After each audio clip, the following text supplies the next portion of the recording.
Bonjour, j'espère que vous allez bien. Moi, je vais super bien comme d'habitude. N'oubliez pas de partager, de liker et de vous abonner. Surtout, mettez le pouce en l'air parce que je sais que cela ne vous coûte absolument rien du tout d'encourager les histoires d'Akuma.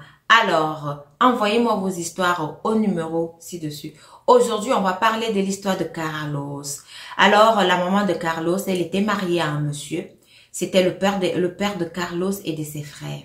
Un beau jour comme ça, ils se sont réveillés tôt le matin et le monsieur était parti. On s'est posé la question de savoir qu'est-ce qu'il a eu le monsieur. Est-ce que quelque chose s'est passé pendant la nuit? On n'avait pas de réponse à cela. Mais comme vous savez, chez nous en Afrique, les belles familles, c'est compliqué. Alors la belle famille, elle accusait la maman de Carlos.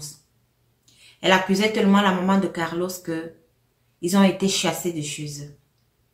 Tout le monde ne voulait même pas être en contact avec elle. Parce qu'on disait que non, c'est de la faute à la maman de Carlos si leur frère, leur fils, leur enfant est décédé. C'est comme ça que la maman de Carlos est donc restée avec ses enfants. Alors Carlos était l'aîné. La maman de Carlos s'est battue pour mettre Carlos à l'école. Il a terminé le primaire parce qu'à l'époque, lorsque le papa de Carlos décédait, Carlos, il était au cours moyen 2. Il a terminé. Dieu merci, cette année-là, il a eu son CEP. Alors, il est entré au lycée. Il a eu son baccalauréat. Après son baccalauréat, il s'est inscrit à l'université. Étant donc à l'université là-bas, Carlos a commencé à faire des rencontres. Il y avait des enfants, des boss, comme on a l'habitude de dire, des enfants, des personnes, des familles aisées. Carlos fréquentait ces enfants-là. Ces enfants qui venaient à l'école en voiture. Ces enfants qui avaient des chauffeurs, c'est ces enfants qui pouvaient conduire eux-mêmes leur voiture. Alors, Carlos, étant donné qu'il avait perdu son papa, donc lui, il était dans la pauvreté. Carlos a commencé à avoir de l'envie. Carlos a commencé à être complexé. Il y avait des jours, parfois, il demandait à ses amis de l'accompagner à la maison dans leur voiture. Oui, c'est tout à fait normal de le faire et puis de demander de l'aide. Carlos, après, il a eu sa maîtrise en communication. Carlos, jusque-là, c'était pas ça son problème. Son problème, c'était qu'il était complexé par les avoirs de ses amis. Et Carlos, comme tout le monde, on est dans les réseaux sociaux. Et là-bas, on parle beaucoup. On dit, oui, il y a des loges. Si tu veux avoir d'argent, il faut entrer dans telle association. Il faut entrer dans telle loge. Il faut aller voir tel marabout. C'est comme ça que Carlos, alors, il est allé voir un marabout. Les histoires de marabout, entre parenthèses, je ne sais pas pourquoi les gens vont voir les marabouts. Je ne sais pas. Alors, il explique au marabout sa situation. Qu'il veut être comme ses amis. Mais Carlos avait oublié que non, ce n'était pas ses amis qui étaient riches, c'était les parents de ses amis. Et ses amis profitaient seulement de l'argent de leurs parents. Mais Carlos, lui, s'en foutait de tout ça. Il a expliqué, comme je disais tout à l'heure, au féticheur son problème. Son féticheur lui a dit, la seule condition, c'est de mourir avec ta maman. Carlos dit, non, je ne peux pas. Moi, je ne peux pas le faire. C'est impossible. Mais c'est ma mère. Le féticheur lui dit, ce n'est que la seule solution. Alors, Carlos s'est levé pour partir. Le féticheur lui dit, tu es déjà ici. Et tu sais déjà comment nous fonctionnons. Donc, tu ne peux plus partir. Tu dois seulement faire ce qu'on te demande de faire. Carlos, le voici, il est coincé. Qu'est-ce qu'il va faire? C'est comme ça que Carlos accepta donc la condition du féticheur. Il a dit, ok, j'ai compris. Il est rentré chez lui. Carlos a commencé à cogiter. Il s'est posé la question de savoir, mais comment est-ce que je vais le faire avec ma mère? Je ne peux pas le dire avec ma mère. C'est impossible. Elle ne peut même pas l'accepter. Vous savez, chez nous en Afrique, on a toujours l'habitude de faire des petites concoctions. C'est comme ça que la maman de Carlos, tout le temps, elle avait l'habitude de faire sa tisane. Elle la buvait pour son bien-être physique. Alors, ce même jour-là, elle a demandé à Carlos de lui faire cela. Parce qu'elle était un peu fatiguée.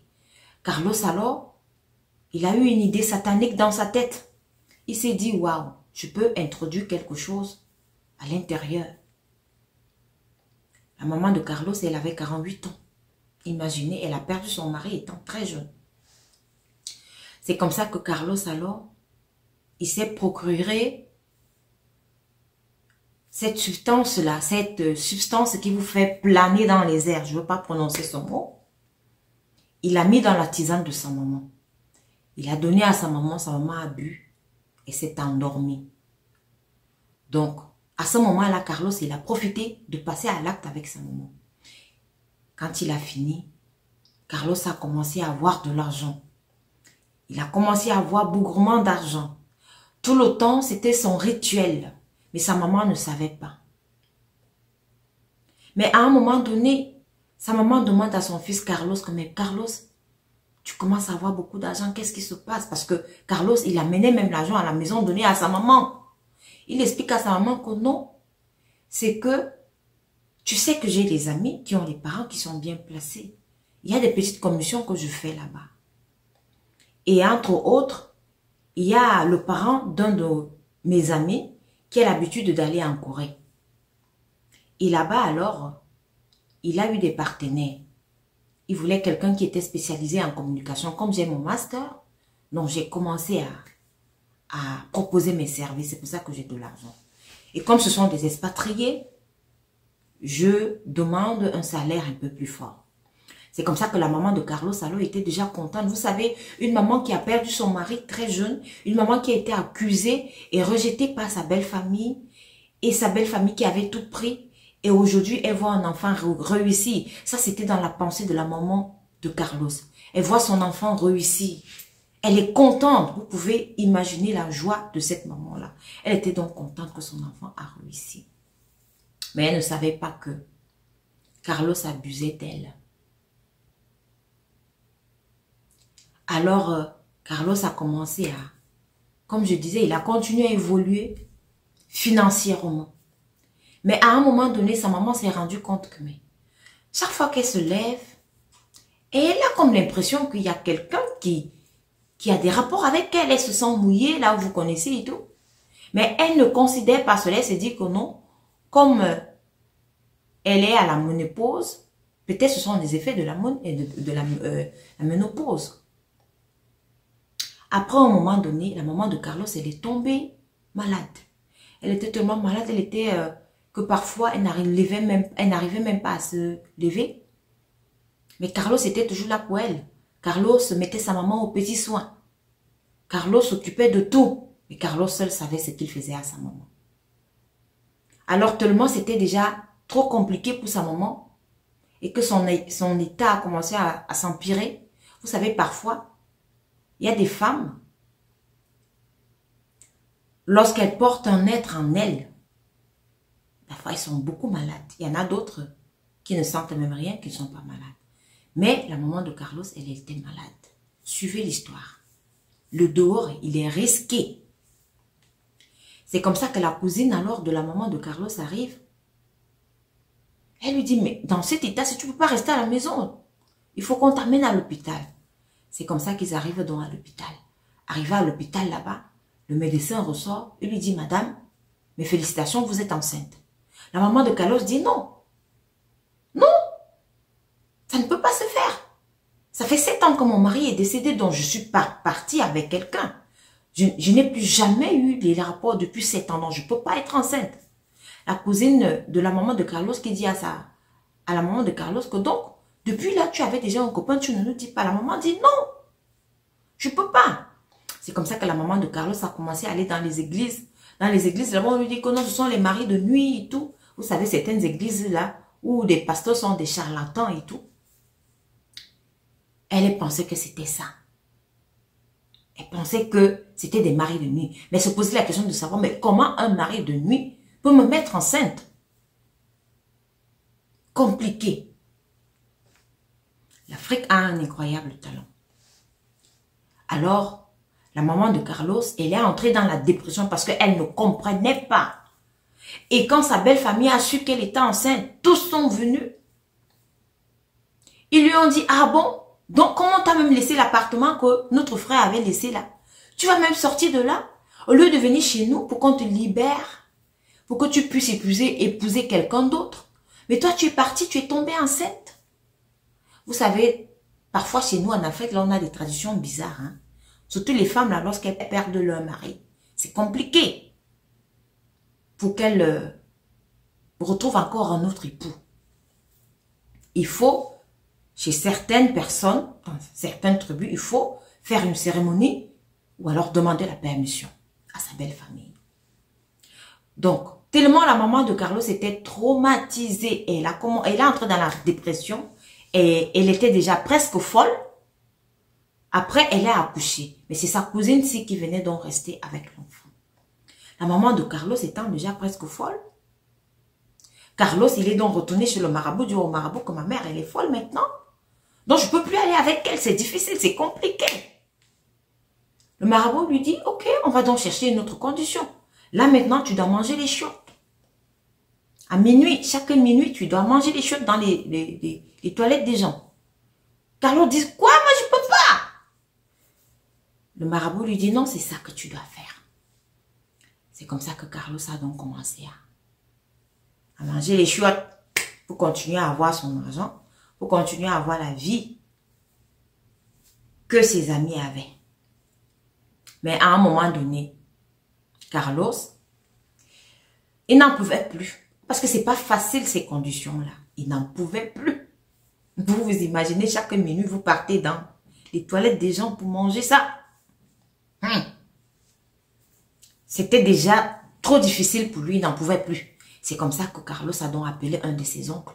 Il dit à un de ses oncles, non. Je dois faire une confession. Il faut qu'on invite tout le monde. Alors, vous savez, chez nous, en Afrique, lorsque quelqu'un dit qu'il a une confession à faire, même si tu étais occupé, tu vas d'abord laisser ce que tu es en train de faire pour aller suivre. De quoi est-ce qu'il s'agit? C'est comme ça que toute la famille s'est donc réunie. Carlos dit à son oncle, appelez aussi ma maman. Parce que cette histoire aussi, elle concerne ma maman.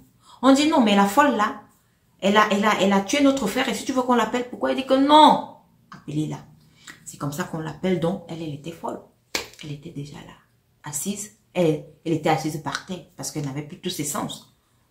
Donc la dépression, ça l'a tellement touchée qu'elle ne réfléchissait plus. C'est comme ça que Carlos dit alors que l'enfant que ma mère a accouché là, c'est son enfant. Que sa maman avait des rapports avec lui. Toute la belle famille se lève quoi? On attrape la maman pour commencer à donner les coups de poing sur la maman. Mais donc, en plus de cela, tu es avec ton fils. Carlos dit non, ce n'est pas comme ça, ce n'est pas elle. Carlos raconte donc comment est-ce qu'il faisait pour pouvoir avoir sa maman. Carlos dit il n'en peut plus. Lorsque sa maman est tombée, elle est devenue folle. Il a reçu une autre condition, mais là, il n'en peut plus.